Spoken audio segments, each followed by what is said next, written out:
Dober večer vsem skupaj. Vidim, da je danes malo bolj moška družba, ampak nič hudega. Vidim kar nekaj uglednih dam tukaj. Se popolnoma strinjam, ampak za običajnim povprečjem nas je danes kar veliko.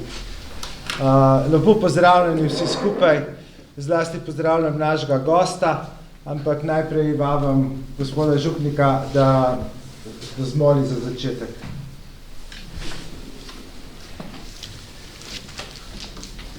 Pravzaprav bomo molili tako, da bomo en odlomki Svetega pisma prebrali, ne tako kot običajno iz Evangelija ali Pavlovih pisem, ampak kar iste zadnje knjige Svetega pisma, iz Apokalipse, knjige Razodetja. V Evangeliju večkrat piše Jezus, da bo mene priznal pred ljudmi, ga bom tudi jaz pred nebeškim očetom, vsi to poznamo. V knjigi Razodetja je en tak čudovit odlomek tam na začetku, ko pravi ta Alfa in Omega, angelom posameznih cerkva. Si predstavljate, to se pravi, kot da bi rekel, piši ti angel cerkve v Poljana, pa angel cerkve v Gorenji vasi, pa angel cerkve v Sloveniji. Ne? In takole je sporočil angelu cerkve v Sardah. Angelu cerkve v Sardah piši, tu govori on, ki ima 7 božjih duhov in 7 zvest. Vem za tvoja dela, imaš ime, da si živ, a si mrtev. Zbudi se in okrepi, kar je še ostalo in je na tem, da umre. Saj nisem našel, da bi bila tvoja dela dopolnjena pred mojim Bogom. Spomni se torej, kako si prejel in slišal, drži se tega in se spreobrni. Če pa se ne zbudiš, pridem kakor tat in nič ne boš vedel, katero uro pridem k tebi. Vendar imaš v Sardah nekaj oseb, ki niso umazale svojih oblačil. Te bodo hodile z menoj v belem, ker so tega vredne. Do zmaga bo tako oblečen v belo oblačila. Njegovega imena ne bom izbrisal iz knjige življenja, ampak ga bom priznal pred svojim očetom in pred njegovimi angeli.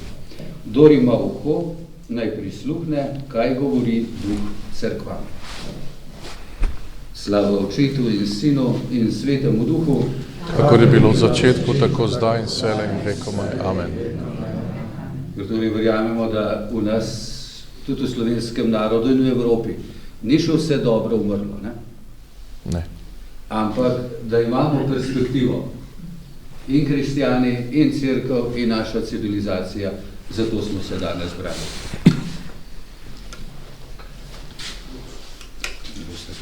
Božne zglede.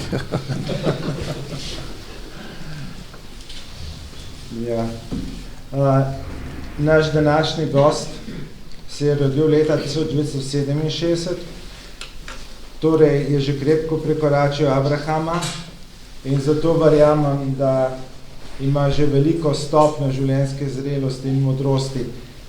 Pa to samo na leta, mislim. Wikipedija ga označuje kot literarnega zgodovinarja, francista in političnega publicista. Zaposlen je kot profesor za francosko književnost na Univerzi v Ljubljani, doktoriral na pariški Sorboni s tezo o Paulu Claudelu, izstopajočem francoskem pesniku 20. stoletja. Na tej univerzi je kasneje tudi predaval. Potem je pa predaval še par let v Franciji, potem se pa vrnil v Slovenijo.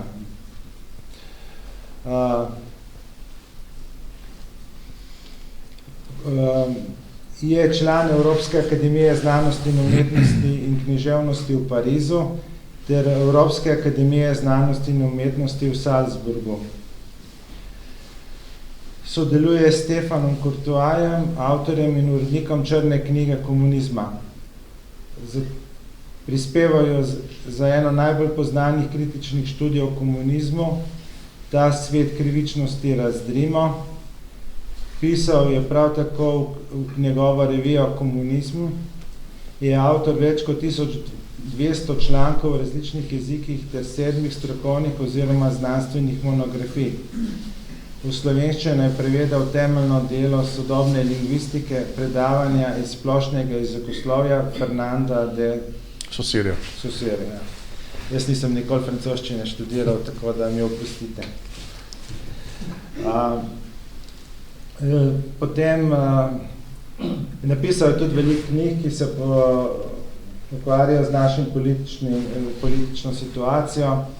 Na internetu boste najdli opise za 12 zidov, pa razdalje do sveta, pa Kota 101, pa veliko člankov. Mene je zlasti nagovoril, ko sem ga odkril, kdo je bil Josip Broz in kdo Tito, ker se mi zdi, da me je prepričal po strokovnosti, no, ker ste tako prav policijsko-forenzično raziskavo naredil, ne? Tako. Ampak danes bo predstavljena pa knjiga Vojna za mir, tako da vam kar predajem besedo. Hvala lepa. Ja, zdaj ste bodo radovednost, da bom jaz v najkrajšem možnem, bi rekel, času povedal to v Titu, ne, ker se najbrž vsi sprašujete, ker najbrž tega ne poznate kaj, čeprav nisem to, bi rekel, nisem ni to del mojega predavanja, ampak eno stvar ste pa pozabil v moji biografiji, pa nikakor ne morete vedeti, ne, namreč, da moj rod izhaja tule čez reko 100 metrov, ne, oziroma mogoče malo več, torej to so Premošančkovi.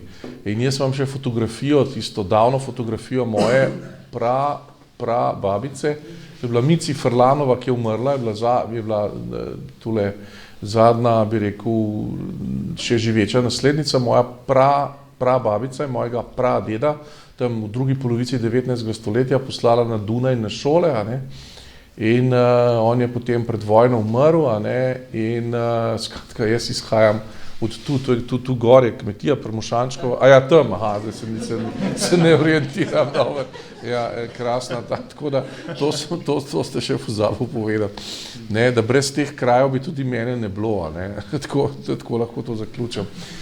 Zdaj, kar se čist kratko, ne, zakaj, torej, da Josip Broz ni bil Tito, čisto kratko bom povedal, sem izhajal predvsem iz, tako kot je rekel, iz policijskega zapisnika bombaškega procesa v Zagrebu, kjer je bila fotografija, ki se ne ujema po nobenem kriteriju s fotografijo kasnejšega Tita, kjer so bila tudi opisana policijska znamenja, namreč, da je visok, ne, in ker Tito je bil pa majhen, ne, in predvsem, da ima hudo poškodovan prst, se pravi prst leve roke, ker je bil kovinar, ne,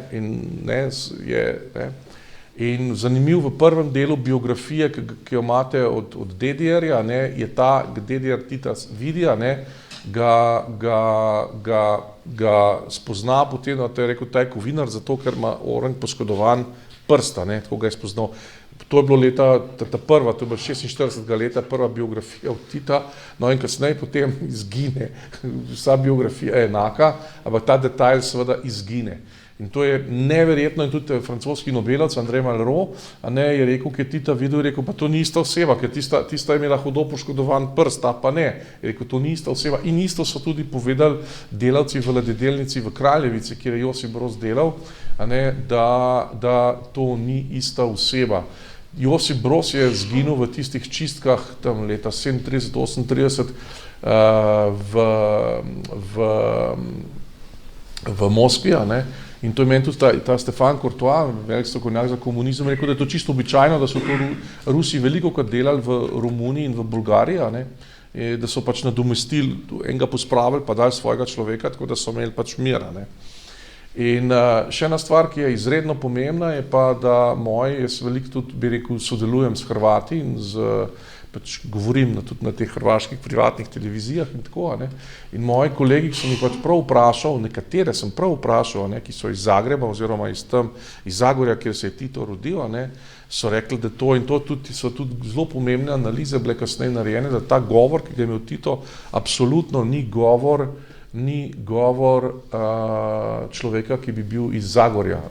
Potem sem pa dobil prek Romana Leljaka še posnetek, kako Tito govori rusko, in sem dal to analizirati in v Rusiji in na Poljskem.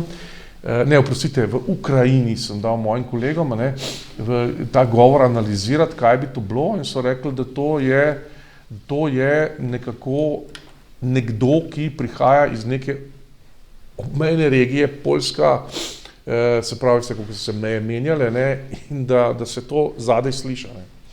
Tako da s tem zaključam in jaz bi rekel, tako kot če bi me vprašali, ne, tako bom rekel, to povem svojim študentom, ne, če mene vprašate, zdaj bom seveda rekel, da verjamem Boga, ne, ampak študentom povem, ker stalno jih navajam, kar je sicer, morate vedeti, izredno tvegano, ne. Jaz meni ob vsaki lekciji na univerzi kršijo in zakon in ustavo. Vsaki. Ne, jaz bi moral že zdavnaj redni profesor, ampak nisem, ne. In jaz jim povem in pač približam te velike mislece, o katerih govorim, ki so vsi verjeli v Boga, recimo Pascal, ne, ki so vsi, takrat nisi mogel ne verjeti v Boga, ne. In jim pravim, lejte, če bi jaz imel zastaviti 1 milijon evrov, ne, dobiti ali zgubiti, ali Bog je, ali Bog ni, ne, bi stavil na Bog je, ne, tako kot je rekel Pascal, če stavite, da Bog je, nimate nič zgubiti, lahko vse dobite. Če pa stavite, da Bog ni, pa vse zgubite, pa nimate nič za dobiti, pa še Boga nimate. Tako da hočem reči, v mladih ljudeh zbujam misel na Boga, ne. In to so me tudi 10 let nazaj, ne, so mi učitali, da govorim o Bogu, to je bilo v zapisniku, ne, ker se se pravi, ta struja levice, ki je potem prišla preko Mika Kordeša v parlament, je začela na filozofski fakulteti, ne, in jaz sem bil seveda najbolj izpostavljena tarča, ne. In so napisali v mnenje, ki so ga oni napisali, ker ga študentka ni hotela podpisati, ne, in so potem ponaredili podpis, ker ni hotela podpisati, to ni res za mene, ne.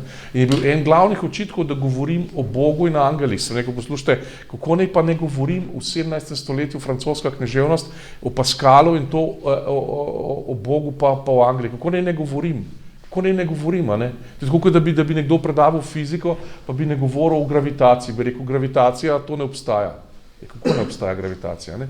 Hočem reči, ampak sej to je zelo dobra, bi rekel, dobro izhodišče, zdaj se mi takole, ker ta knjiga Vojna za mir, ne, je v bistvu knjiga, ki izhaja iz enega samega stavka, ne, namreč, ko je Evropa izgubila Boga, so se začeli vsi problemi, ne, in vsi problemi se bojo končali, ko se bo Bog vrnil nazaj v Evropo.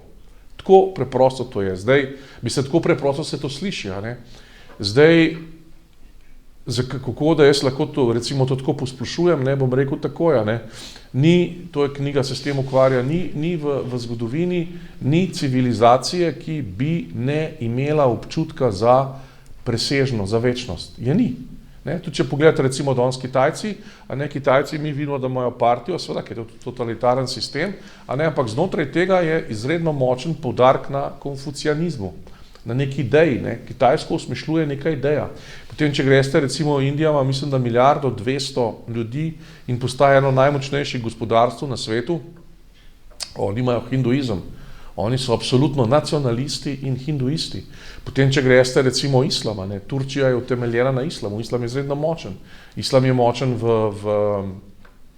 jaz to vidim, Francija se je v 30 letih popolnoma spremenila, danes je podatek, recimo, ko sem ga v Figaroju prebral, ne, in to je tudi v knjigi, ne, kajti ena sama moč je, to je moč demografije. Ni nobene druge geopolitične moči danes v svetu, kot je demografija. Francija beleži v letu 2023, zdaj podatki, 7% upad rojstev. Nekaj se je povečala življenjska doba, pa zdaj, ker ni več toliko vida in tega, ne, ampak 7% upad rojstev, ne, in podobno se dogaja tudi pri nas, ne. Ampak ker ni veselja do Boga, ni veselja do življenja. To je zelo enostavno, ne. Vse velike stvari v tem svetu so izredno enostavne. Ne, to je tako, kot je Tomaž Akvinski, se to v knjigi je rekel, če imate eno vprašanje, ne, pa imate 10 možnih odgovorov, bo pravilen tisti, ki je najbolj enostaven. Tisti je najbližje resnici. Ne. In tako se moja knjiga govori recimo tako zdaj, ogromno bi rekel, tem odpira, ne, je tako, gre iz tega, se pravi, iz tega spoznanja, da ko ni več Boga, ne, potem se vse skupaj začenja podirati. Ne, in kako to predstavim? Zelo lepo. Ne. Evropa je postala slaba, ne, in to zdaj vidimo, kaj se vse dogaja. Jaz, ko sem bil 7.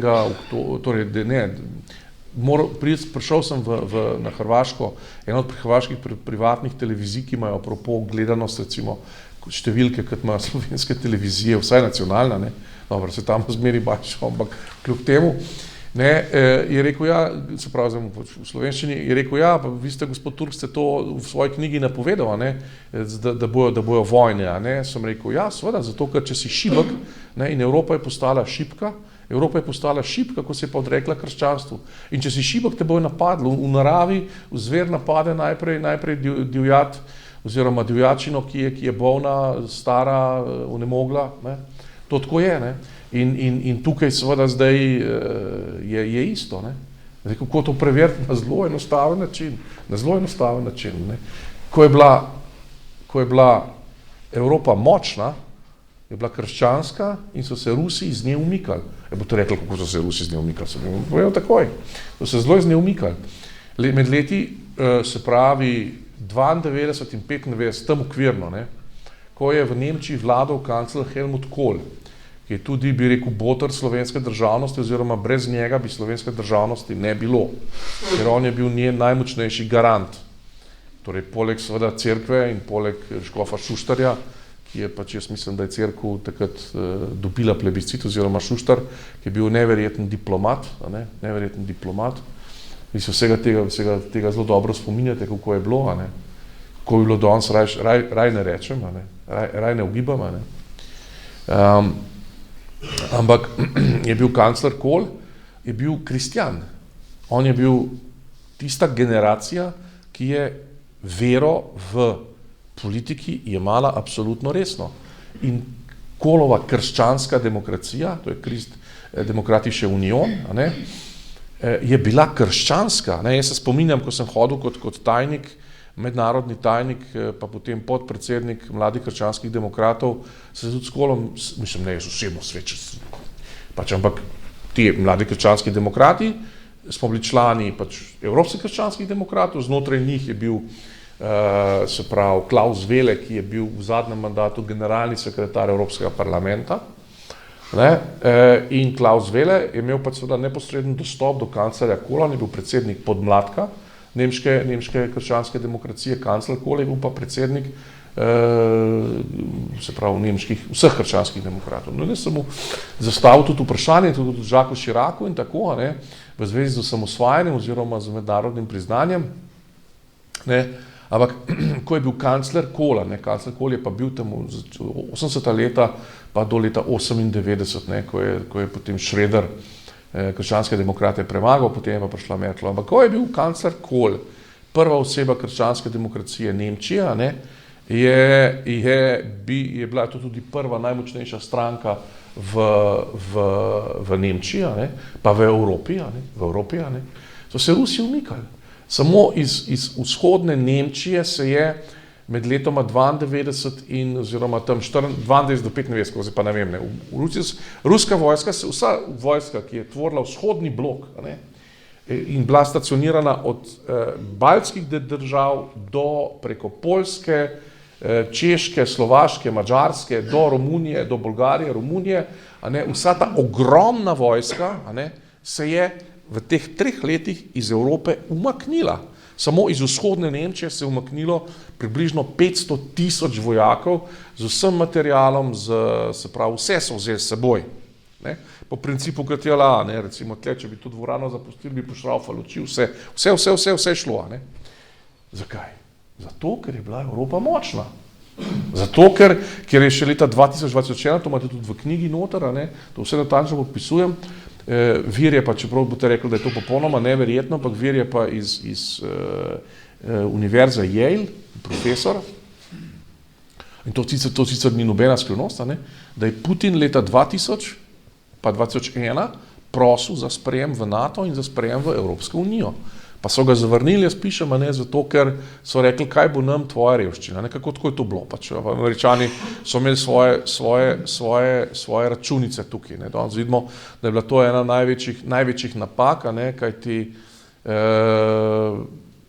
Rusija je bila v 17. pa 18. stoletju, recimo ta evropski del Rusije težil v Evropi, te veliki vladari, Peter Veliki, Katarina Velika in to, oni so samo kopirali evropske vzorce, potem je prišla, bi rekel, nesrečno 20. stoletje, kjer se je Rusija pač potopila v popoln barbarizem, tudi poznamo zločine komunizma in tako, potem bi bil lahko recimo en štart, pač če bi to, bi rekel, gojili in naredili pametno, je še zmeri bolje, mislim, imeti Ruse v Evropi, ki so pač, veste, da sem zelo pro-Ukrajina, pač absolutno, ker imam tudi tam kolege, ki imajo vse javne izjave, ampak če govorim v letu 2001-2000, pravim, da je bolje imeti Ruse v Evropi, se pravi, za partnerje in da oni prihajajo v Nemčijo, Francijo in to in tvorijo, kot pa ljudi iz Magreba oziroma iz Afrike, s katerimi nimamo nobenih skupnih imenovalcev. Z Rusi pa Ukrajinci je velik skupni imenovalc krščanstva, oni so sicer pravoslavni, mi smo katoliški, ampak je krščanstvo skupen imenovalec, skupna kultura, evropska kultura in tako naprej. In s temi vprašanji se knjiga seveda sooča, definira pa vojna v Ukrajini, ki je bila prva, knjiga je že išla, ko je bila že zunaj, oziroma že hrvaška izdaja je bila zunaj. Zdaj je v bistvu ta knjiga je v slovenščini, hrvaščini, ukrajinščini na univerzi, ki je čista liniji fronte, to je, jaz sem tam bil, to je 60 km od 50 km od teh Zaporižja, to je mesto, ki ima tam 70 000 prebivalcev, ki je ta centrala nuklearna, veste, ki je skozi v svetovnih medijih, da jo Rusi poskušajo onesposobiti, minirati ali karkoli. Ta je zasedena že meja pa tam. In ta knjiga je šla, so moji kolegi univerzitetni jo izdali, je šla z, bi rekel, soglasjem in priporočilom torej znanstvenega sveta Univerze v Zaporižju. In zdaj 5 do 7 izvodov sem prosil, če dajo meni. Zdaj to prihaja po pošte, nima samo, če bi že dobil, bi vam pokazal, ker je tako, sem dal pa na Twitter, ker je tako neverjetno se sliša, svet vojne, ker tam je res vojna, to je grozno, ljudje umirajo, to mi si sploh predstavljati ne moramo. Moj kolega mi pravi, da mi je rekel, če mi lahko poslika eno sliko Kristusa v eni, sem bil tam, sem bil tam pri njih, leta 2019, 5-6 dni nekaj tazga. Ampak so bili blazno prijazni, ko so mi vse pokazali, skozi so se z mano ukvarjali. In tako se spomnim, tudi sem bil v eni pravoslavni cerkvi, se spomnim ene slike Kristusa Pantokratorja, neverjetna, ko te gleda tako direktno v oči Kristus. In sem rekel, če mi tisto lahko dobi, eno fotografijo, ker jaz potem dam to v svoja predavanja na fakulteti, da govorimo o ukrajinski, ker to pač lahko skombiniram noter, recimo, če imam francoska književnost in druge književnosti, ali pa francoska književnost in umetnosti, potem lahko to kombiniram noter, gre. In potem sem mu pa napisal tako z veliko, ampak samo pod pogojem, da ti ničesar pri tem ne tvegaš, da smo dal velike črke, nikoli ne pišem z velikimi črkami, to kar sem. Bom je nazaj napisal, veste kaj, profesor Turk, oziroma to je pač v angleščini, pa se ne ve, pač, ali je se nanaša na.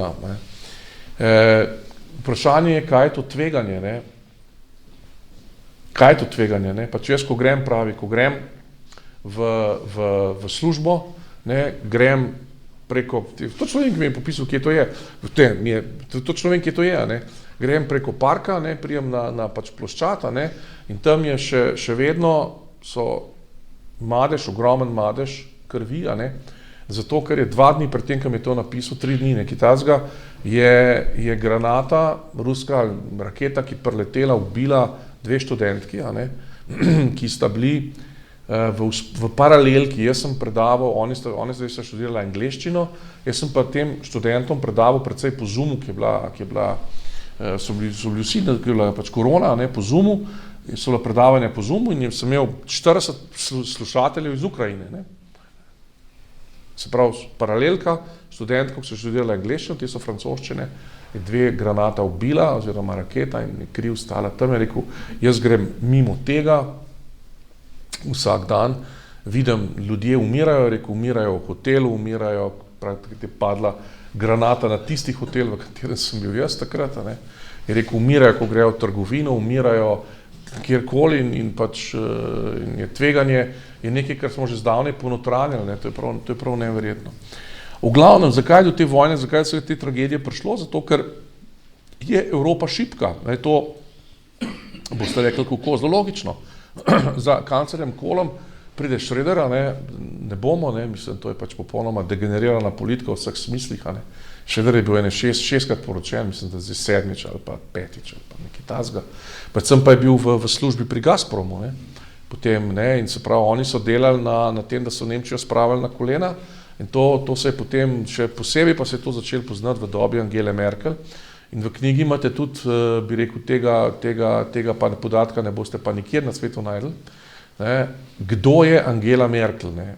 Jaz sem to šel iz tega, ker mi je nekdo, ne morem imena, ker mi je nekdo, en starejši profesor kemije, mi je pripovedoval, je rekel, jaz sem včasih, pa je res starejši gospod, jaz sem tam 70, 80 leta, sem sodeloval s svojimi kolegi v vzhodni Nemčiji, ne, in tam oni so mi povedali, kar se sploh ne boste nikjer mogli prebrati, da otroci, predstavljate, kako je bil ta sistem krut, otroci izobražencev, se pravi, če si bil ti univerzitetni učitelj, če si bil ti duhovnik, če si bil ti karkoli, ne, niso smeli iti na fakulteto.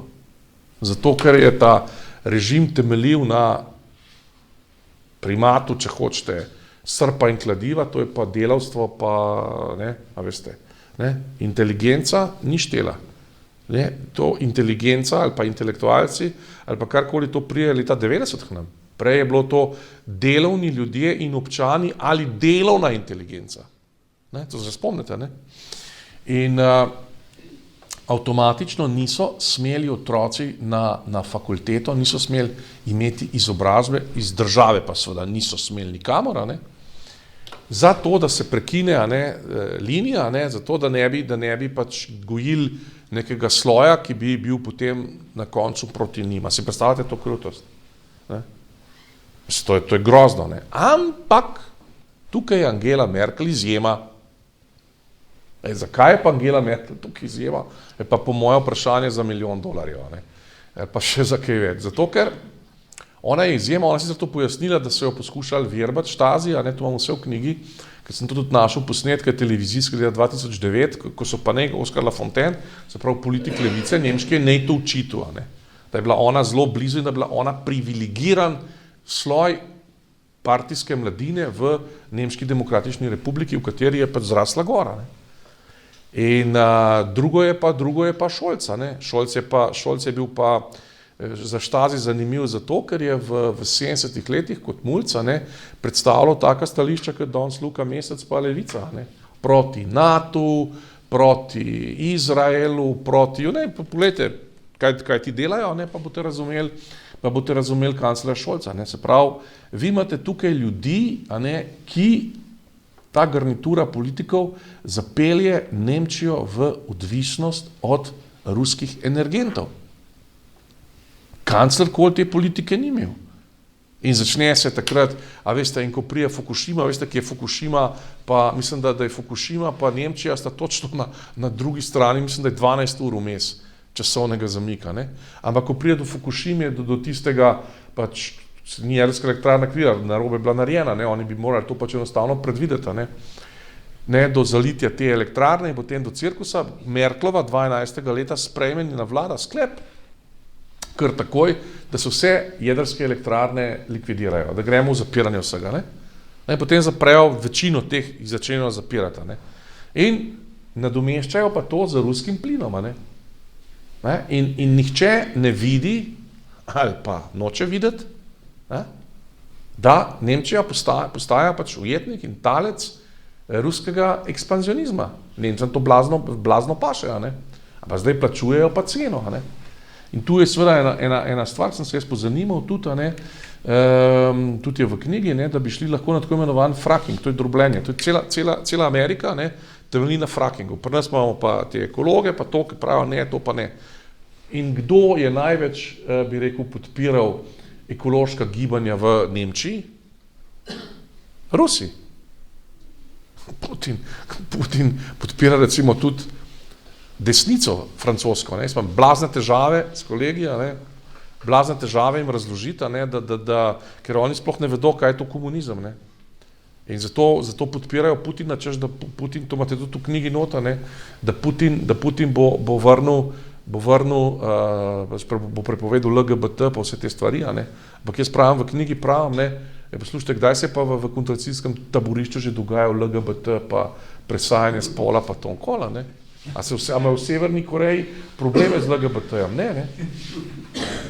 Ne, hočem reči, zelo podobno, ne, mislim, ta naivnost na desnici, ta naivnost je pa po drugi strani tudi strašno velika v Bruslu, ne, mislim, v Bruslu imate noter analizo, po moje najbolj teh zanimivih zadev noter v knjigi analiza Lizbonske pogodbe. Zdaj nas vse bombardirajo z tem, kar uničuje Evropo in kar je izrazito protikrščanstvo. LGBT je izrazito protikrščansko, pa zdaj ne govorimo o homoseksualcih, pa o lezbikah, to tudi pač v knjigi povem, da ni point v tem, ampak point je, ne vsak živi, ki se vrata zaprejo, kaj me ne briga, kaj počne. Konec koncev, jaz sem nekaj homoseksualcev spoznal v Parizu, pa tudi tu v Sloveniji, v katerih imam lahko samo dobro mnenje. Pač. Ampak kaj me briga, kaj počnejo, dokler s tem ne obremenjujejo drugih ljudi. Ne? In homoseksualcem grejo najbolj na živce parade ponosa. Zakaj? Zato, ker vsak potem, ki gleda parade ponosa, misli, da je biti homoseksualc, biti na unem štriku, pasjem, pa imeti nagobčnik, pa lajata. Ne? To je strašno moteče, ne? A veste, ne? Si predstavljate. Ampak od tega se da dobro živeti, ne? Zato to LGBT promovirajo tako imenovani aktivisti, ker zdaj vidimo, so vsi na teh NVO, so vsi plačani. To sploh ni zastojno, ne? To ne delajo oni iz prepričanja. Mi delamo, mi verjamemo v Boga iz prepričanja in delamo stvari iz prepričanja. Oni delajo pa stvari zaradi tega, ne? Tako kot naša Nika Kovača, ne? Skozi se javlja na neki drugi eksotični destinaciji. Ali pa ima drug šop drage hrane, ali ne vem, teh delikates, ki je to dobi, kako to, ali pa kad so pisali mediji za kuverte, ima ta bunma, oče pa hčerka za 1000 evrov, da kuvertirata. Jaz bi tudi kuvertiral za 1000 evrov. Pa 1000 evrov, ja. Kaj je lepšega? Ne, hočem reči. In to, ne, to oni potem v tej Lizbonski pogodbi, ne, zdaj imamo glavni, bi rekel, to imenujem nadomestna božanstva, ne, ker če vi enkrat umaknete Boga iz središča, ne, potem morate nekaj noter vnesti, ne, ker drugače to in zdaj so vnesli noter zeleni prehod, LGBT, pa manjšine oziroma migrante. Ne. Zdaj pa vam jaz tu noter v knjigi zelo zanimivo dvoje. Prvič, jaz sem šel pregledati Lizbonsko pogodbo. Evropa, torej takole, to moram še povedati, 2005. leta je referendum, mi smo bili takrat 1 leto v Evropski uniji, jasno nismo mogli temu nasprotovati, ampak je referendum 2005. leta na zahodu Evrope, Francija, Nizozemska in to, o tem, ali Evropa dobi ustavo in postane ustava najvišji akt Evrope zavezujoč za vse države Evropske unije. In Franciji presenetljivo 55% ljudi glasuje proti. Potem so to videli proti, na Nizozemskem glasujejo proti, v Belgiji glasujejo proti, parlamenti glasujejo proti. In potem se to ustavi. In potem 2007. leta, to sta podpisala Janša in Rupel, nastane Lizbonska pogodba, ki je največji, bi rekel, akt in zadnji akt, to je kot slovenska ustava, najvišji akt Evropske unije. Onkraj nje ni ničesar. Jaz sem dal to preveriti 2 mednarodnima pravnikoma, en je v Nizozemstvu, en je tu na Ministrstvu za zunanje zadeve, ker mene je intuicija peljala v to in sta rekla, da imam prav, da je ta analiza točna. Kaj pa, če je Lizbonska pogodba najvišji bi rekel, dokument Evropske unije, kaj je v njej? Lizbonska pogodba začenja preambularno, začenja, da izhaja iz kulturne in verske dediščine Evrope. Pa kaj je kulturna in kaj je verska dediščina Evropa? Ne? Verska dediščina Evrope je krščanstvo. Zdaj to interpretirajo, da je verska dediščina Evrope islam. Ja, a pa je islam avtohton v Evropi. A približno je to toliko avtohton, kot je recimo lev avtohton v Sloveniji. A je lev avtohton? Imamo leva v Sloveniji? Živi v Sloveniji lev? V živalskem vrtu? Ja, v živalskem vrtu, ja. V živalskem vrtu so 4 ali 2, ne vem. V živalskem vrtu, ampak to ne pomeni, da je avtohton, ne. To ne pomeni, da je avtohtona, ne. In avtohtono verstvo je pač krščanstvo, ne. Zdaj, razen če rečemo, da je islam bil avtohton v Španiji med 8. pa 13. stoletjem, ampak to je bila čudna avtohtonost, ker se cela Evropa proti njemu bojevala, tako kot je bil, ker bi rekli, da je bil avtohton v Bosni, a ne, je bil zelo čudno avtohton, ali pa da je bil na Dunaju avtohton, ker se cela Evropa proti njemu bojevala, pa je taka avtohtonost malo nenavadna, ne.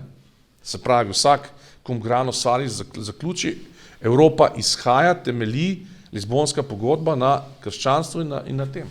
Drugo, kar je izredno pomembno, da vse to, s čemer nas zdaj bi rekel lupetajo, ne, se pravi zeleni prehod, migranti in LGBT, sploh ni omenjeno v Lizbonski pogodbi. Sploh ne.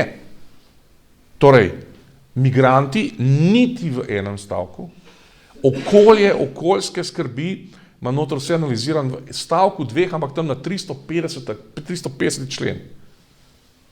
In LGBT sploh ne. Sploh ne obstaja. Se pravi, kaj vam to pove ljudje? To vam pove to, da to, kar dela Bruselj danes, to uničevanje Evrope, nima nobene podlage v nobenem dokumentu.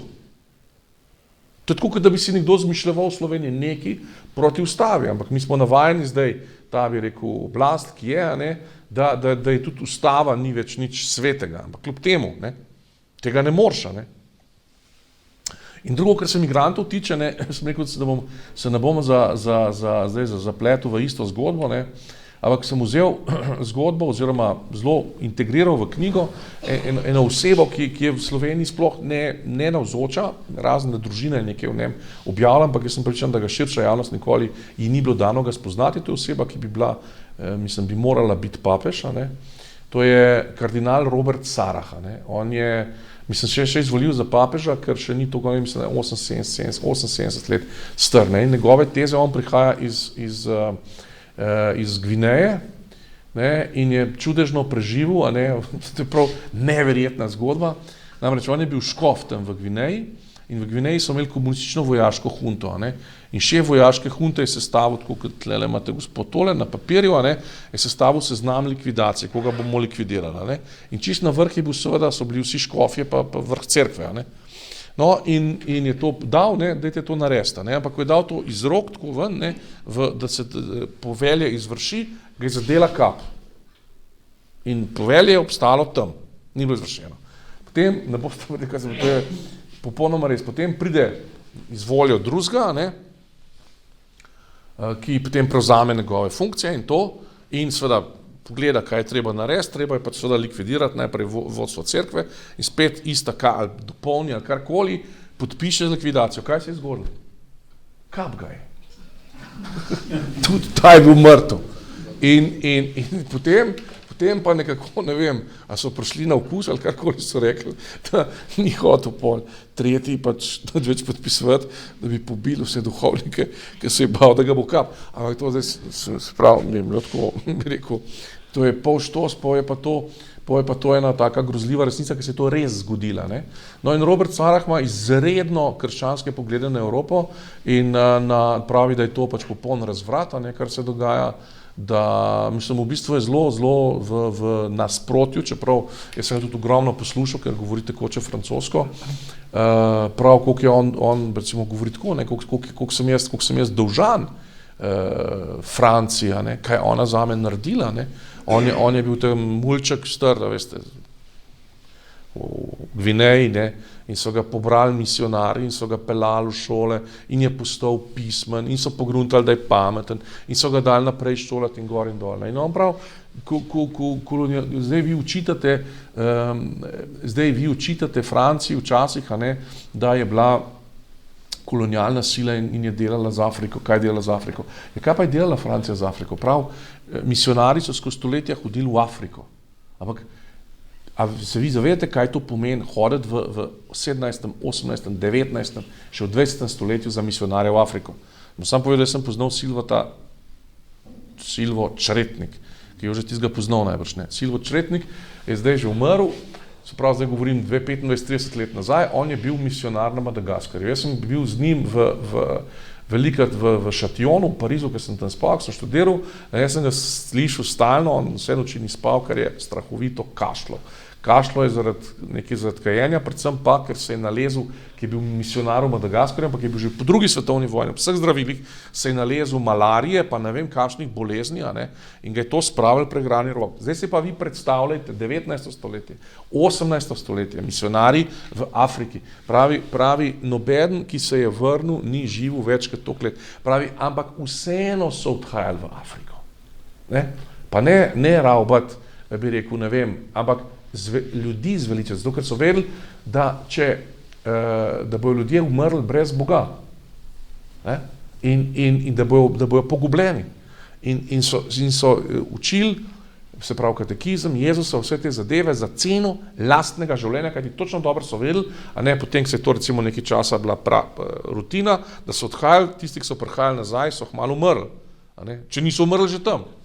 Zato, ker beli človek nima razvite imunosti na afriške bolezni. Je nima, ker to niso bolezni njegovega okolja. In to prav kardinal Robert Sarah, tega nikjer ne morete slišati. Potem prav, jaz sem vse notri navajam, ko pridejo ti, bi rekel, ki jih vozijo čez Sredozemsko morje, to so vse kontraband, Soroša, NVO-jev in vsega tega, ko jih vozijo čez Sredozemsko morje, tok in tok umre in potem pridejo v Evropo in potem se ta Evropa do njih obnaša kot do peterazrednih, kar je res, se pa do nas, če bi nas, kar si tule prepeljali čez Mediteran v gumijastih čovnih, pa potem nas odložili nekje v Afriki, kako se mi obnašali. Hočem reči. In pravi, to je, in predvsem spoznajo, da je Evropa dežela, da je Zahod dežela, ki je izgubila Boga. Ampak pravi, Zahod, in to je najpomembnejše, Zahod, Kristus je izbral Zahod, se pravi, Zahod, zahodno kulturo, katere neodtujljivi del je Izrael, zato ker Izraelov Bog je naš Bog. Kristus je izbral Zahod, ni izbral Vzhoda, da se je priobčil človeštvu. Ali pa da bi izbral sever ali pa jug, da bi se pojavil Aleuti, ne vem, kot eskimsko božanstvo ali pa ne vem. Pravi, in Zahod je zdaj tega Jezusa, ki se je priobčil človeštvu preko zahodne kulture, izgubil. Pravi, in to je največja groza in katastrofa. In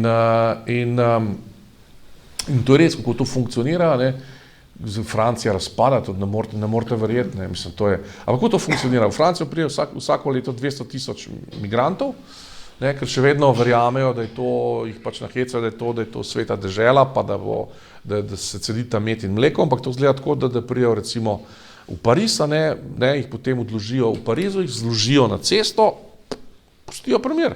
In ti ljudje ne znajo niti jezika, niti kulture, niti nič, in predvsem se ne znajo preživeti. In kaj potem delajo? Preprodajajo drogo. In tako kot imamo v knjigi napisano, danes je preprodaja droge v Franciji 3. proračunska postavka v gospodinjstvih. A si predstavljate? Prva proračunska postavka so energenti, se pravi kurivo, ogrevanje, avto in te stvari. Druga je potrošnja, se pravi to, kar potrebujemo, kupujemo v trgovinah, od oblek in tega. Tretja je pa črna siva ekonomija, je pa droga. Tega je to, da si misliti ne morete. Ampak to vse ima nek vzrok, ne, jaz pravim, in vzrok vsega tega je v letu 68, ko je ena rdeča nit, ne, to je ta revolucija, se slišali, da so metali kamne na Sorbono pa tako, ne, in to je ta revolucija, ki je takrat bila, ne, in ta, bi rekel, revolucija, ki je imela nekaj usodnih posledic, ne. Prva usodna posledica, najbolj usodna posledica je bilo uničenje avtoritete. Družba ne more funkcionirati brez avtoritete. Ne? Uničenje avtoritete je bilo vezano najprej na avtoriteto seveda Boga, ne? To je najbolj mogočen, bi rekel, udarc katoliški cerkvi. Vi morate vedeti, da po letu 68 je v začetku 70 let je v Franciji prenehal hoditi v cerkev 15 milijonov ljudi, 15 milijonov nedeljnikov. Tako da so škofje sploh nehali upisovati, sploh nehali terjati, ker statistike so bile take, da je to noro. In danes je 5000 duhovnikov, tega so večinoma vsi starejši, kar pa ni starejših, so pa duhovniki, recimo jaz sem v Franciji, bivam v enem samostanu, ki je Clarté Dieu se imenuje, to je zraven Pariza, krasna stvar, pa tudi zelo pocen. Tam je noter tak, to je ogromna stavba, to je največja katoliška stavba, zgrajena po drugi svetovni vojni, ogromna v parku, a ne. In tam sem recimo, to je 1000 kvadratnih metrov, a ne, ki sprejme recimo lahko, ne vem, 1000 ljudi, ki pridejo, par sto jih prije potem romarjev čez soboto, nedeljo, a ne, je to vse polno, ne, potem se pa sprazne, ampak ko se to sprazne, je tam 7-8 ljudi, pa jaz, a ne, ampak od teh 7-8, se pravi, duhovnik, župnik, pa sestre, pa personal, pa tako, ampak v teh 8 sem edini jaz iz te dežele, se pravi, keltsko poreklo, ko smo mi vsi tle, ne? Se pravi, vsi ostali so iz drugih kontinentov, ne iz drugih držav, ampak iz drugih kontinentov. Ne? In krščanstvo gre v Franciji naprej preko, se pravi, se regenerira preko tega, ker so ti misionarji, ne, zasejali v Afriki, ne? In to je neverjetno. Ne. Sploh ni, mislim, ta generacija, ki je zdaj, je tako razvajena in sita vsega, da imajo pa drug profit. Ne. Noter imate analizo, kaj je bilo leta 68 in na čem temelji ta ogromna revolucija, ki je uničila avtoriteto Boga, avtoriteto očeta, ne, avtoriteto politika. Ne. Danes mi tako rekoč, v Sloveniji imamo eno izjemo, ne, politika, ki ima avtoriteto, drugi sploh nima avtoritete, ne vem, ima Bratuškova zvrsta avtoriteto. Alenka Bratušek, ne, ali pa Karl Erjavec ima avtoriteto zvrsta, ali pa kdo še, Golob, pa njegova punca. Jaz mu pravim fant od naše Tine. Tako, ja, ne navadno za fanta, ker mene je gospod prijazno označil, da sem že toliko star, da moram že malo moder biti, ne, ampak ta fant od naše Tine ima čisto isti letnik rojstva, kot jaz, ne. Pa je mogoče malo nenavadno, da se tako, bi rekel, brutalno zaljubi, ne, in da celo državo, ne, hočem reči, ne vem, kdo ima avtoriteto, ne, in to je vse, to se je začelo vse leta 68 na Zahodu. Mi tega nismo imeli, zato ker smo bili na drugi strani železne zavese. Hrvatom sploh ne moreš tega razlagati, zato ker oni pa imajo to povezano z Maspokom, a ne, in s tistim, se pravi, velikim vznikom hrvaške ideje konec 60-ih let, ne, ampak to je uničil Zahod, ne. In to so posledice, ki so zdaj tukaj in ki so krute, ne. Ampak recimo, ne, tako kot pravim, v jedru tega je Marx, Freudov marksizem, ne. In knjiga ima v srednjih 2 poglavja, sta analiza protislovij Marxa pa Freuda. Ne? Čudno mi še niso z fakultete vrgla, ne? Ampak najbolj še ni prišlo do 6. knjiga. Je prebrala samo Udba, ker to so pričali, da preberejo, ne? Kučan pa Tile preberejo, ne? To že preventivno moraš vedeti, kaj sovražnik v tebi mislila, ne? Ampak očitno do rektorja še ni prišla, ne? Ali pa bom zdaj videl, ker zdaj kandidiram spet 4. za rednega profesorja, ne? Bi moral že zdavnaj to postati, ne, ampak zdaj bom videl, kako bo, ne, kako bo, bi rekel, izpravljam to rock'n'roll, ne, ampak kljub temu.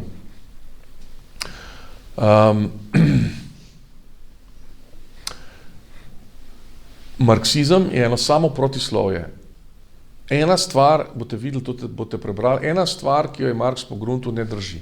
Pa se to dobro, se boste rekli, kaj pa je zdaj to novega, zato so vse podrli v gospodarstvu že leta 90. Ne. Rekel, ja, pa to ni bilo samo gospodarstvo je bilo samo na koncu izvedeno tisto, a ne. Ampak temeljna zgodba marksizma je pa bila, da človek nima osebne individualne biti, ampak ima tako imenovano družbeno bit. To se vi spomnite, kaj to pomeni Kardel, ne? V Jugoslaviji je govoril skozi o podružabljanju, družbena dimenzije, samoupravne interesne skupnosti. Vedno smo bili nekje, morali biti angažirani, odkar si shodil, si šel v vrtec, si postal pionir, si rekel za domovino s Titom naprej, potem si šel v partijo, če nisi bil v partiji, si bil angažiran v SZDL-ju, a ne, in potem si imel na občini, si bil angažiran, krajevni skupnosti si bil angažiran. Posod so bili ljudje angažirani, a ne, zato, ker je bila to družbena bit. Marx je učil, da ne obstaja individualna bit, ne, ampak obstaja družbena bit. Zakaj? Ne? Zato, da so lahko z ljudmi manipulirali. Kajti, če imaš ti, jaz pravim, da Evropa sedaj napada to, kar se imenuje temeljna zavetja človeka. Temeljno zavetje človeka, ampak to ponavlja po Marxu. To je že Marx pogruntil. Temeljno zavetje človeka je njegova osebnost. Bog človeka nagovarja kot človeka, ne kot narod ali pa kot neko, oziroma ne, gorje za komuniste narod sploh ni obstajal, to je bilo najhujše, to si bil nacionalist, ne, kot neko abstraktno občestvo, recimo kot Bog ne nagovarja samoupravne interesne skupnosti, je to malo štosu, malo pa zelo zaresa, ne, ampak človeka nagovarja njega, ne. Še predno si bil rojen, sem te že poznal, ne. To je bistvo krščanstva, ne. Kristus ni prišel umreti na križu in zveličati človeštva, ja, ampak on je umrl za vsakega od nas. Človek mora imeti, se cerkev poudarja, osebno vero. Ne more verjeti zato, ker že Franc Lemicka pa to ne tam verjamejo, pa še jaz malo verjel, ne. A tako je bilo v socializmu, ne. In drugo, zavetje človeka je jezik, je nacija, ne. Je kultura, ne. Je vera, to so zavetja človeka, ne? In je družina. In vse to je zdaj napadeno. Ampak oni Bruselj samo ponavlja, bi rekel, lekcijo, ki jo je imel, pač, ki jo je vzel marksizem, ampak je v celoti protislovna, da boste videli, zakaj preberite to knjigo. Recimo, ne, Marx je učil, da družbena bit je tista, ki prevladuje nad individualno bitjo. Ja, jok. Vse stvari, ki jih tu zdaj poznamo, imamo, znamo, dolgujemo individualnim pobudam. Prostite, renesansa, ne, analiziramo, ne, umetniki, potem Leonardo, potem imate celo serijo, sem našel noter, ne, se pravi, najbolj negira razvoj, se pravi, te družbene biti, ne, najbolj družbeno bit negira jo naključja v razvoju znanosti. Naključje ogromno. Recimo, zakaj sem jaz ostal živ, moja teta, eno generacijo, dve moji teti, ne, sta pa umrle 5-6 let stari, Marčica pa Nevenka pa ne, pa jaz bi tudi umrl. Ampak jaz sem ostal živ, zakaj? Zato, ker se je en znanstvenik zmotil. Kako se je zmotil, kaj zdaj se razlagam? Zmotil se je, enostavno, Fleming je pustil, bi rekel, ta zgodba, kako je penicilin, ne, je pustil slučajno odprto neko epruveto, ne, in potem je prišel nazaj in videl, da so se tam, da so se zaredile ene bakterije in da so tiste bakterije so požrle ene druge bacile, karkoli, in začel se razmišljati, na kaj pa to je, ne, in iz tega, iz napake, ne, iz naključja, ne, pa še sam ni bil pozoren na to je njegov kolega potem mu to potrdil in to. Iz tega se je razvil penicilin, ne, in iz tega se potem čistega naključja in napake, nobene družbene biti ni bilo nikjer, ampak ta penicilin je potem reševal družbeno bita, ne. Tako kot recimo renesansa se je začela, zakaj? Zaradi enega bacila, ki bacil boste zelo težko rekli, da je to družbena bit, Yersinia pestis, kuga. Človek bil primoran, da se ukvarja da je smrten, potem se je začel razvijati kulturo, portrete, potovati, vsa potovanja so nastala, mesta so se oblikovala, a ne? Recimo, renesančna mesta so taka, kot so recimo naša, mi imamo radi v stanovanjih ukras, tlele vidim toliko in toliko slik svetnikov, oziroma ne vidim tako dobro kdo, ne, ampak skratka, ukrasimo, prej, če Jožef Plud visi, ki Ne visiš. ne visiš. Je po muzeju. Ja, ne, hočem reči, prej tega ni bilo, ne, in vse se je spremenilo z te renesanse, ki je pa tipičen primer prevlade individualnosti nad kolektivno bitjo, ki v bistvu sploh ne obstaja, ne. Ampak danes ima pa to kolektivno bit, kaj, tako kot pravim, to je tudi Požar to citiral, ki je bilo to vdaji, ta stavka, ki je mi najbolj všeč. Jaz sem napisal, človek včasih hodil v nakupovalen center, ker je tisto, kar je potreboval, je bilo tam kaj za kupiti, da je kupil nekaj. Zdaj pa hodi v nakupovalen center zato, ker je tisto, kar potrebuje obisk nakupovalnega centra. Sprav družbena bita, ne. In tako kot tudi reklame forsirajo, in to so prevzeli. In Freud je učil gona, ne. In to gon, spolni gon, nič, kar je Freud domislil, ne drži, vse protislovno. Imate v knjigi notri. Ne? Ampak kar je pa bistveno, je pa to, da je človek zdaj, da je potrošnik. In temelj, in kje potem to konča, da je človek temeljno nesrečen. Če je bilo v Franciji, zdaj tega mi ne boste verjeli, ampak je podatek absolutno preveren. Če je bilo v Franciji pred letom 68 75,000 duhovnikov, pa mogoče 3 psihiatri, ne? Je zdaj 5,000 duhovnikov, pa 150,000 psihiatrov, psihoterapevtov, psihoanalitikov, psihogor, psihodol, psihosem, psihotja, karkoli hočete. 150,000. V Franciji, ki ima 65 milijonov ljudi, samo za Francijo prodajo na leto 65 milijonov škatl antidepresivov. A si predstavljate, kaj je to? 65 milijonov škatl antidepresivov. Zdaj, knjiga je zaključena, ki je vam prišlo to, da v Belgiji v letu 2022 je eden od 4 odraslih Belgijcev prejemal, se pravi, te tablete se pravi, se to imenuje, to so psihotropne substance, ne, se to imenuje eden od 4, je bil na psihotropnih substancah. Zdaj pa vi odštejte od tega otroke, odštejte od tega tak in tak del populacije, recimo kot smo mi, ki tega ne jemlje, potem boste pa dobil en ogromen del populacije, ki je pa stalno drogiran. In k temu dodajte, da je tretja bi rekel, veja francoske ekonomije siva, ne sive ekonomije, ampak ta veja je siva, konzumacija in preprodaja droge, ne. Pa boste dobili, kam smo prišli, ko smo uničili avtoriteto in avtoriteto Boga. Kam smo zdaj prišli, ne. In pa to se sploh ne neha tukaj, ne, ker imate potem samomora, ne. Pred letom 68 so bili samomori izredno redki, pa bilančni. Se pravi, človek je dopolnil toliko in toliko leta, ne, takrat ni bilo, veste, da si predstavljate, ne, ni bilo medicina, mislim, ni bilo umetnih kolkov, ni bilo umetnih kolen, ni bilo pacemakerjev, ni bilo, mislim, ničesar ni bilo, ne. Te stvari pridejo tam v drugi polovici 60-ih let, ne, in je človek naredil samomor, zato ker je postal neuporaben in ni hotel biti v breme družini. To so bili samomori. Potem se je začelo pa lestvica samomorov zniževati in zdaj je najbolj samomorilna kategorija so mladi. Najstniki. Sploh ne več starejši. Najstniki. Ne? Najstniki. In še ena stvar, ki je v knjigi notara, ne, nekaj, kar je res neverjetno, ne, je podatek, ki sem ga dobil iz francoskega, se pravi tega statističnega urada, ki je pač absolutno verodostojen, da ga bom pa takole interpretiral. V vseh katastrofah človeštva, se pravi Prva svetovna vojna, Druga svetovna vojna, ko so letele bombe, ko so ljudje množično umirali in to, absolutno se zazna padec samomorilnosti. Samomorilnost neha.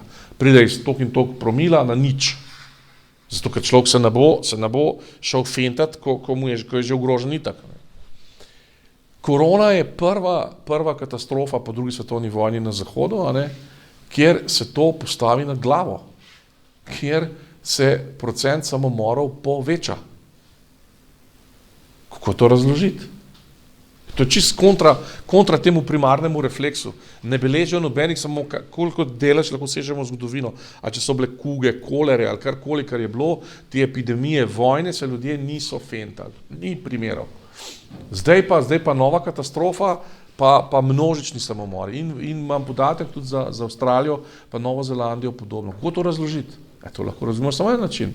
Ljudje nimajo več smisla, nimajo več upanja, nimajo več občutka, da življenje se nadaljuje v večnosti, ampak so neki naravni, na Zahodu neki naravni, to velja samo za Zahod, to ne velja za recimo Afriko, Azijo, velja za Zahod, za Evropo, konkretno za Francijo, pa za Avstralijo, pa za Novo Zelandijo.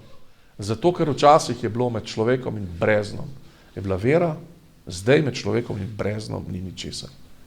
Človek zre v brezno in to je vse posledica uničevanja naše zahodne civilizacije in začenši z uničevanjem njenega najmočnejšega temelja, ki se imenuje trojedini Bog. In zanimivo, tega ne počnejo nikjer na svetu. Kot sem rekel že na začetku, ne Kitajci, ne Indijci, ne Turki, ne arabski svet, ne Američani, ne nazadnje. Jaz sem bil v Ameriki dvakrat in kadarkoli sem tja prišel ali pa pač iz hotela v hotel, vedno je bilo na vrh nočne omarice v sobi Biblija. In ameriški predsedniki prisegajo na Biblijo. In v ameriškem dolarju je in God we trust. V Boga zaupamo. Samo Evropa, Bruselj, in potem tudi analiziram tle to recimo Ursula von der Leyen, ki zdaj, ki je po mojih informacijah kandidira za še en mandat, to je prav neverjetno. Ko smo uničili ona je pač primer tega, kaj to uničiti avtoriteto. Imate noter, to so pač iz nemških virov, ona je poneverila oziroma plagiirala, se pravi 42,5% njene doktorske dizertacije plagijat. Imate celo kronologijo v hiši, v knjigi. Ker ste ga ne bi upali to trditi, če ne bi, ker to je bilo v Nemčiji bil to škandala, samo potem so jo rešila. Pasta. In ta ženska se pojavlja v vseh sumljivih zgodbah, ta zgodba v Pfizerju je bila kasnejša od se pravi, največja pogodba podpisana je bila kasnejša od te knjige, to je bila zdaj, en let nazaj, največja pogodba, ki je bila kdajkoli podpisana v Evropski uniji, je bila pogodba za cepiva Pfizer, s tem, da je mož od žene, po mojih informacijah, od Ursule von der Leyen zaposlen v Pfizerju, oziroma vsaj v obnebju te ogromne skupine, da je bilo to 20 milijard ali nekaj takega za zdravila, ogromno število zdravil, mislim, da 10 milijard zdravil v 2021, v bistvu v drugi polovici, ki so bila popolnoma nepotrebna, in vse te, bi rekel, pogodbe so dogovorili z SMS-i, Ursula von der Leyen to vse SMS-a, in potem so evropski poslanci hoteli na mizo to pogodbo, da jo vidijo. Ne. In niso dobili. In po taki količini cepiva v letu 2021 ni bilo več nobene potrebe, plus ta cepiva, veste, pol leta imajo rok trajanja, potem jih lahko vržete stran. Potem so pa smrtno nevarna, če mislim. Hočem reči, ta ženska zdaj spet kandidira in kdo je najbolj, bi rekel, kriv hrbet? Vera Jourova. Vera Jourova je rekla, da Evropska komisija ni dolžna dati na razpolago vsebino SMS sporočil, ki jih je v zvezi s to pogodbo von Leinova izmenjevala z vodstvom Pfizerja. Ona je pokrila. Ta Vera Jourova, ki je servisirala, bi rekel, udbovski prevzem nacionalne televizije. In potem in njena kolegica Dalijeva, komisarka, je pa, in to je že 2018, Tusk, ki je zdaj poljski premijer, začel s tem, ona je pa to implementirala tako imenovano priporočilo, o tako imenovani nevtralni rabi. Se pravi, da se več ne govori, da bomo pač bližje muslimanom in drugim, da se ne omenja Božiča, da se reče za praznike. Bodite pozorni, jaz sem recimo, vidim, dobim pač, ker sem pač na fakulteti v službi, toliko in toliko voščil pač preleti na mail, ampak vsi voščijo praznike. Zelo redko kdo si upa še voščati Božič. Je rekla, dajmo praznike, pa veste, otrokom ne daja takih imen krščanskih, kot Janez pa Marija, to imate vse knjigi, vse naveden, ampak dajte rajš Julijo pa Malika, da bomo bolj inkluzivni, da ne bomo želeli muslimanov. Potem ti bedaki, ki so pa tudi, jaz tega nisem napisal, to vam tako povem, ker me je nekdo, pa ne moram povedati kdo, ki je bil tam v službi, jaz to dobro poznam, par let, je rekel, Boštjan, jaz sem šla pač ven, zato ker tam je večina ljudi na tabletah, pa na alkoholu. Tako da z tega stališča, sem jaz to poslušal, vse te zgodbe človeka, ki je delal v Bruslu leta, rekel, tam edini, ki so normalni, še približno so Italijani, zato ker imajo pač družine, in se družijo nekako po svoje. Ampak vsi ostali, ob 9 začneš šiht, ob 5-6 ga nehaš, potem se dobiš na večeri spet z istimi ljudmi, iste stvari in tako gor in tako dol.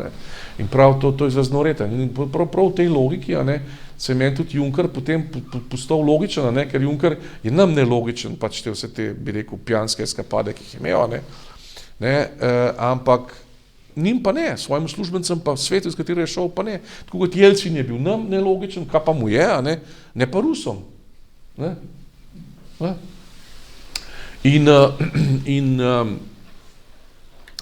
ne vejo oni nečesa, da muslimani, ki se jim to približujejo, najbolj zaničujejo kategorijo ljudi, ki so brezverci, ki so brez vere, znotraj tega pa najbolj zaničujejo tiste, ki se lotevajo potem še spreminjanje spola, družine. Meni je princ rekel, Aleš Princ, ko si poznate, mi je rekel, jaz se na temo eutanazije, splava družine z muslimani razumem najboljš. In če mi vi še ne bi tega verjeli, da temu ni tako, je primer, ki je bil en primer, je bil leta 1979, ko je Homeini naredil revolucijo. To vsi veste. Homeini je naredil revolucijo in so ga šaha vrgli. Ampak ni delal samo Homeini revolucije. Homeini je bil pač mal na vrh, ampak to revolucijo so delali komunisti, komunistična partija Irana in tako imenovani prozahodni intelektualci, se pravi, ki so že takrat mal flower power pa te stvari. In potem Homeini zmaga. In kaj je naredil? A je, mislite, postavil šefa komunistične stranke za zunanjega ministra, pa enega zahodnega intelektualca pa za kulturnega ministra? Ne. Dal je, ko je zmagal, ko je dobil oblast, je dal poloviti, poiskati vse komuniste in jih je vse pobesil.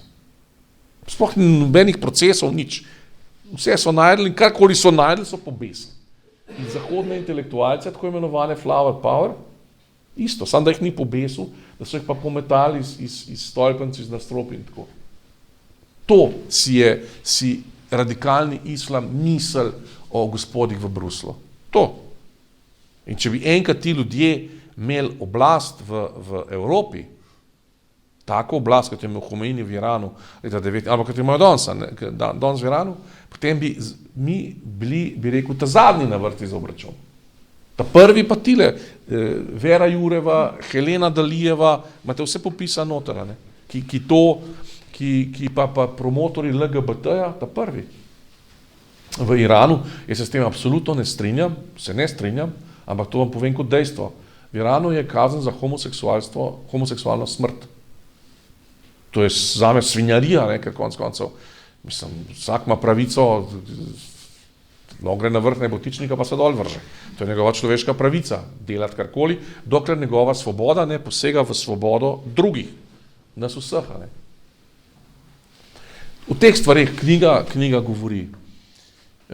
Potem seveda v Ukrajini, v tem volji Ukrajincev za odpor, pa v tej čistosti Ukrajine, ker ti ljudje so pač to absolutno, kdorkoli bi to primerjal z Balkanom, To absolutno, mislim, jaz Balkan, mislim pač Srbija, pa Bosna, pa ne Hercegovina.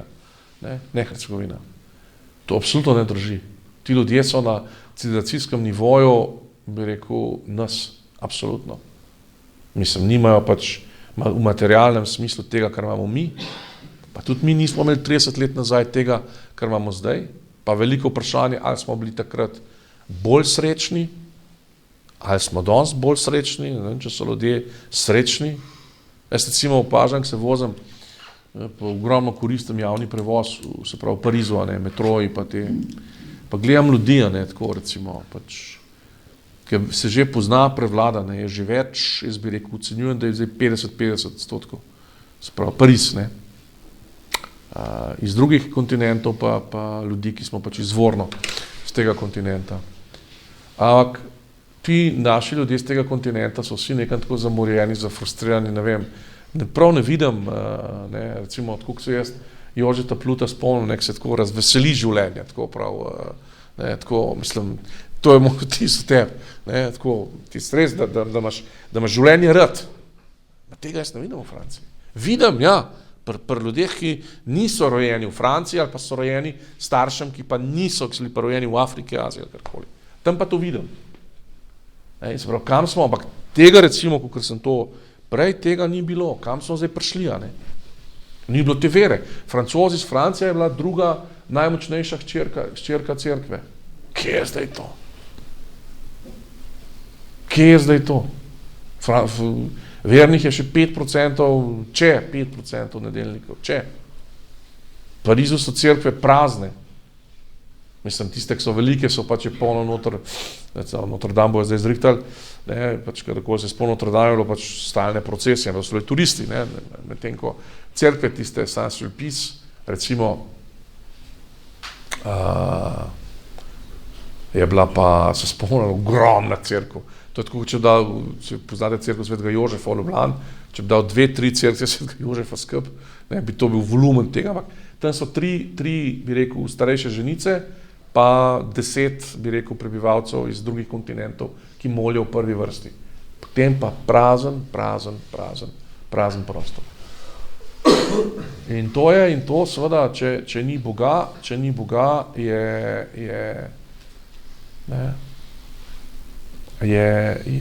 to, če ti svoje življenje, potem so ljudje seveda vsi se ženejo za te materialne stvari, ritmi službe so nori, ne, mislim, a veste, otroke vidijo, ne, predstavljate, če ste v Parizu v službi, v Parizu ne morete živeti, zato ker je to predrago, to je kvadratmeter, je tam tako kot Schellenburg, ne. To sem jaz recimo tako čist, nisem davno bi dal, če bi to, ne. Točno, ne, če imaš ti milijon evrov, ne, pa zdaj, a boš jih investiral v stanovanje 100 kvadratov v Schellenburgu ali 100 kvadratov nekje na boljši lokaciji v Parizu, ne, bi mogel biti nor, da bi jih investiral v Schellenburg, ne, zato ker tam lahko jutri cena pade za 3-4, ne, pa ne bo vreden nič, ne. Kaj meni to potem pove? Meni to pove, da gre tle samo za pranje denarja, ne. Pač, ne. To meni to pove, ne.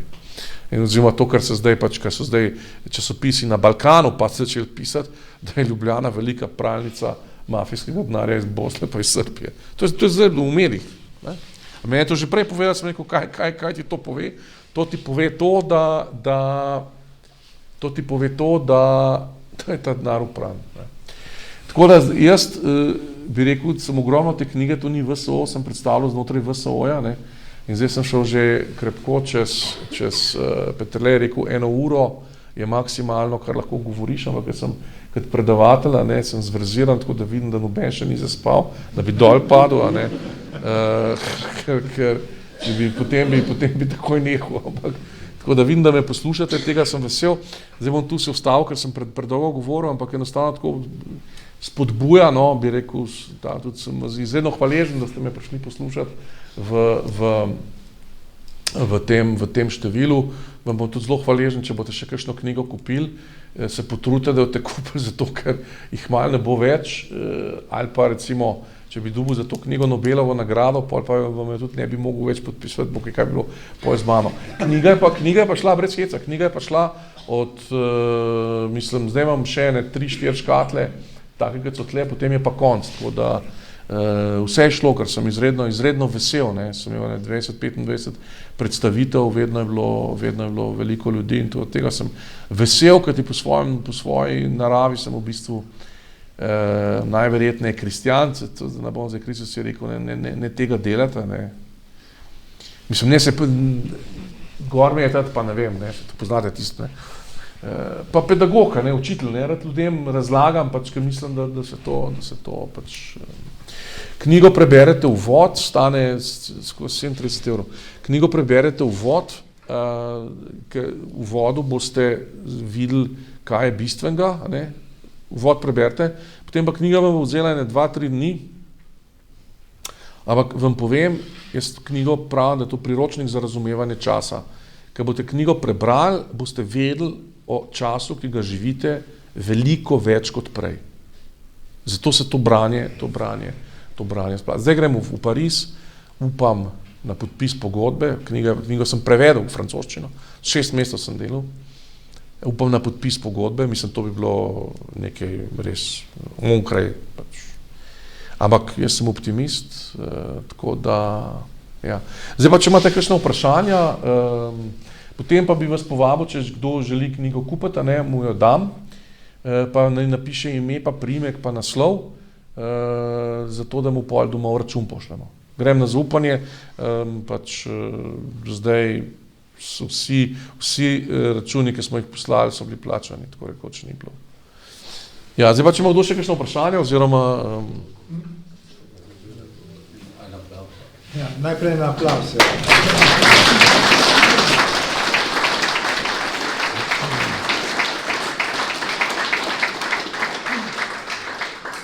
Pa bi pa jaz tu kar vprašal, če bi danes pisal knjigo, recimo skoraj 2 leti pozneje, ne?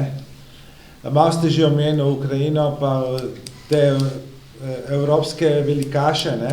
Ampak recimo, kako bi se vključila recimo ta vojna med Izraelom pa Hamasom še v to vašo zgodbo? Ja, to je vojna, mislim, zelo logično bi se vključila, se je tudi rekel, Dujmović je rekel v tistem studiu, ne, je rekel, ja, Boštjan, ti si to napovedal, ne, Izrael, 7. oktober in to, zato, ker so vojne so na, tako gorijo pred straže Evrope, ki so krščanski. Ukrajina, Armenija, to sploh nihče nič ne govori o tem, kaj se dogaja v Armeniji, ne, in s krščanskim prebivalstvom. In Izrael, ki je pa pač ni krščanski, ampak je pač... Korenina krščanstva. Ja, isti Bog, ne, mislim, to je, ne, zato imam jaz na posebno, do Izraela na posebno spoštovanje, ker je to isti Bog, to je Bog Jezusa Kristusa. Ne, mislim, to, kaj to, zdaj ko razlagam, da smo zdaj na Poljanah nad Škofjo Loko.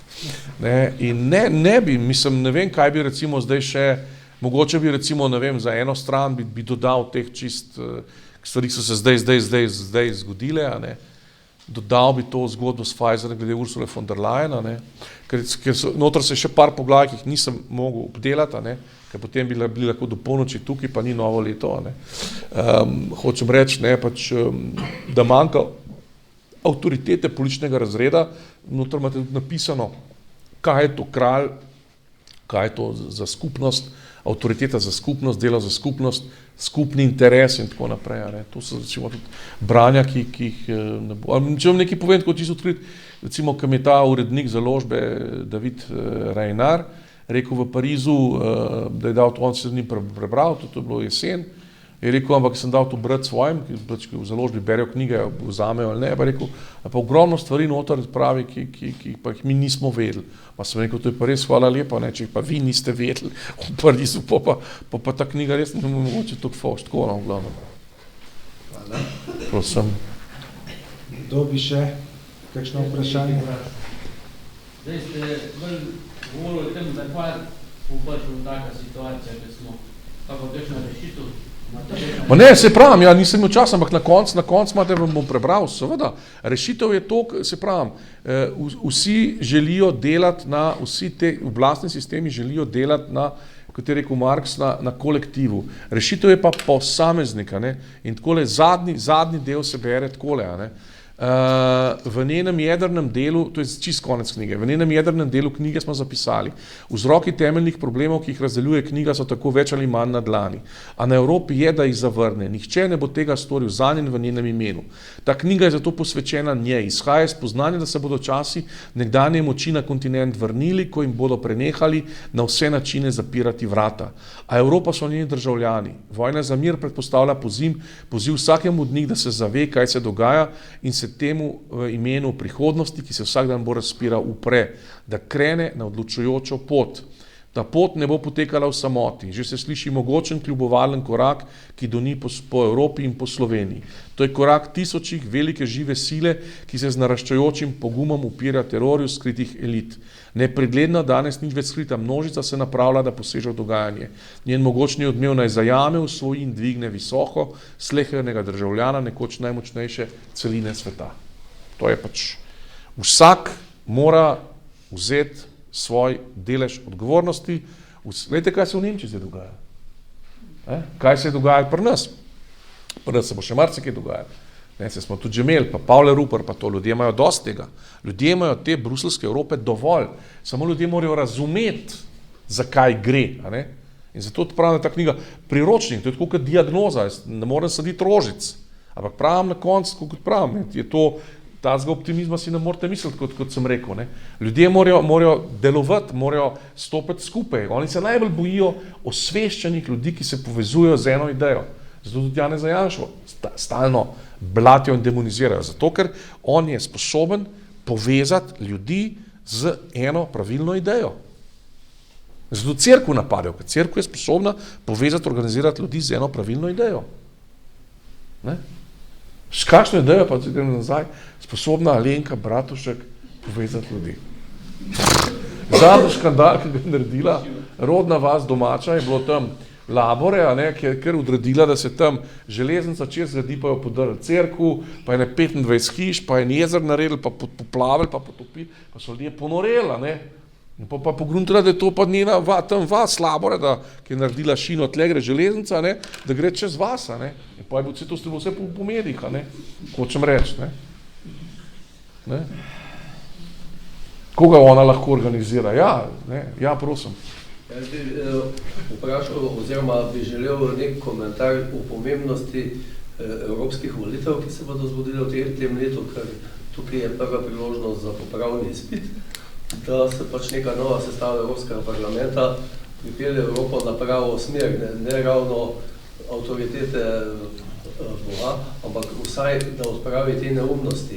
Ne, ja, seveda, jaz sem mislim, to pisem so evropske volitve še daleč, ampak je pa kritika tega, ta knjiga, če hočete, je kritika vladajočega razreda v Bruslu in razlaga, zakaj je do tega razreda prišlo. Jaz ne pravim, da bo Evropa šla nazaj v srednji vek v tem duhovnem smislu, čeprav so ljudje v srednjem veku veliko bolj srečni. Pa tudi ljudje so bili v Franciji veliko bolj srečni 50-60 let nazaj. Jaz ne pravim, da je treba zdaj, Bog govori vsakemu človeku posebej, in se na vsakem človeku je posebej, ker imamo svobodno voljo, da se odloči, ali Boga sprejme, ali Boga zavrže, in potem to pokaže tudi v svojem življenju. Jaz sem to pisal začel sem prvi dan korone, sem to začel pisati, pač to vam pojasnim. In nehal sem to malo potem, ki je umrla Elizabeta, septembra 2022 je bilo to zaključeno. Takrat so bile evropske volitve še daleč, zdaj so pa blizu. Ampak te ideje knjiga je v bistvu zelo tako napisana z perspektive recimo poljske stranke Pravičnost in mir. Te glavne stranke, ki so jo zdaj, bi rekel, z zvijačami, bi rekel, umaknili z oblasti, ampak ta oblast se bo pod Tuskom se bo raztrešila, ker nima nobenih skupnih imenovalcev. Pa naredila bo boljski škode še pa še. V bistvu ta knjiga je zelo, to je knjiga, kako bi rekel, pisana, se vidi noter, sem mi tudi rekla, z vidika enega angažiranega kristjana, tako nekako. Kar je danes v Sloveniji pač nekako težko. Ne, jaz sem prepričan, mislim, predvsem pa, če se bo pa spet ponovilo enako, mislim, potem pa ljudje ne vedo. Prosim? Ma ja, ljudje, ki ne vedo, ne, a veste, ker je zdaj se to, kar se dogaja v Nemčiji s temi kmeti, s temi množičnimi demonstracijami, ker tega pa ne moreš podcenjevati, ne. To so tisoči traktorjev, ne. A veste, in to, ja, in zdaj se vidi, kakšno moč imajo mediji. Jaz ne gledam nacionalne televizije, ampak pač zdaj sploh ne, ampak mi je rekla žena, ki je Štajerske, pač z kmetije, in pravi, da mama kdaj pogleda, da se po 14 dnevih je bilo na nacionalni televiziji šele prvo malo poročilo o tem, kar se v Nemčiji dogaja. To, kar se dogaja v Nemčiji, to je znak, da je ta Evropa prišla čist na rob. Da je ta Evropa prišla čist na rob. Kaj ti pazite, ne podcenjujte Nemčijo. Nemčija je ključna država Evropske unije. To ni obrobje, to je jedro. Tudi v Franciji, Francija ni več tako močna, to je v Nemčiji jedro. Ne? In drugo, kar se je v Nemčiji izredno pomembnega zgodilo, to je bilo pa sigurno v knjigi, da se je levica razcepla in je del levice začel nastopati proti zeleni agendi, proti LGBT in to. To je pa dal noter, ne, to se je zdaj zgodilo. To je izredno pomemben obrat, ki kaže na to, da ta njihova struktura Brusla in vsega tega zla, jaz to imenujem zlo, to je pač delo zoper božji načrt človekom. Ne? Če vi ne morete imeti enega križa ni v Bruslu, enega križa ni. Da ne rečem, da Bruselj zgleda, ko mi pravijo, meni že nekaj časa tam ni bilo, mi pravijo ljudje, da to zgleda kot Afrika. Bejrut, ja. Ja, Bejrut, ja. Ne? Še kakšno vprašanje? Če ne bi vas povabil, se pravi, sem rekel za knjigo, ne, če bo kdo, da ne pohiti, ker bo tega hmalo zmanjkalo. In, opa. Ja, tole bomo gasili. Torej, če kdo želi naj pride, pove svoje ime, dobi knjigo, bo dobil račun do domače. Hvala lepa, Boštjan. Ja, hvala vam, najlepša hvala vam, ki ste prišli. Hvala lepa. Hvala.